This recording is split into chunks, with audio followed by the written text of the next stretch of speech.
Hi guys, how are Hello. you? Hi. Very Um, well, so thanks. of course, so to start, Natasha, I wanted to ask you, how powerful does it feel when you get to wear that all black look, especially in season two? And like you go from not a frumpy woman, but a woman who is not necessarily that decked out to being decked out the whole rest of the season. Um, I mean, are you talking about the sail and the Yeah, desert costume? Because there are just so many, aren't there, to pick? yeah, awesome. No, yeah, that is the most empowering costume I have ever worn.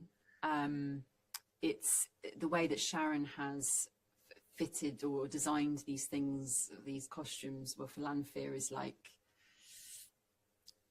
the drama is there in an instant. You put the costume on and you don't even need, I don't feel like I need to act.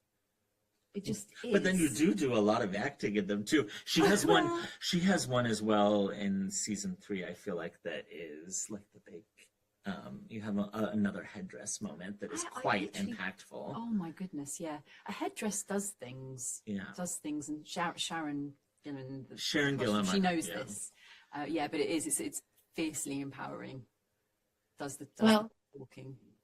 yeah, Mm. I would have to imagine. I've never rocked a headdress myself, but I'd have to imagine that's very If only I could take it home with me. yeah. We have special Lanfear costume meetings every episode of just like what is the Lanfear fashion, and then Sharon does like a little fashion show, and then we see Natasha in the pictures. I mean, Lanfear's fashion is very important to the show. There's so many fun. costume fittings, isn't there? Yeah, I love Well, it. I was going to ask you, when you have such a fun job of getting to change up the pairings every single season of who was off where with who, when you start a new season, what for you is the like, okay, well, here's who's going to be on some side quest throughout most of this season. So then when they finally get back together and hug, people are cheering by the end of it.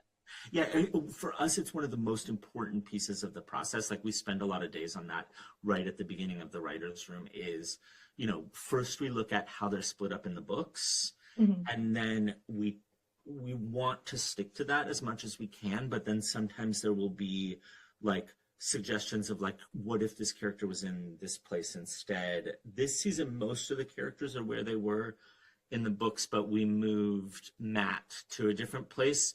And a big part of the reason we did that was because we never, like our characters are so important to us and they only get so much time on screen. So, like, we want them to be able to have their own emotional impact on whatever story they're in. And Matt, if he had gone in the Aiel Waste story this season, then he would have been just kind of like an appendage to Rand's story instead of we've put him in the Tenchiko story with the girls, and in that storyline, he gets to have his own POV in the story. He gets to have his own emotional arc. He has new characters to interact with. So when we're changing it up, we're usually doing it to try to give that character a chance to really have their own arc for the season, because in the books they'll just like drop a character for a book sometimes, and we can't do that. Like we have these wonderful actors and we want to give them interesting stuff to do. Perfect. Well, thank you so much for talking with me today. I really appreciate it. And I can't wait for everyone else to get to see season three. Thanks. Oh, Nice us to meet you. too. Thank Bye you. bye. Thank you.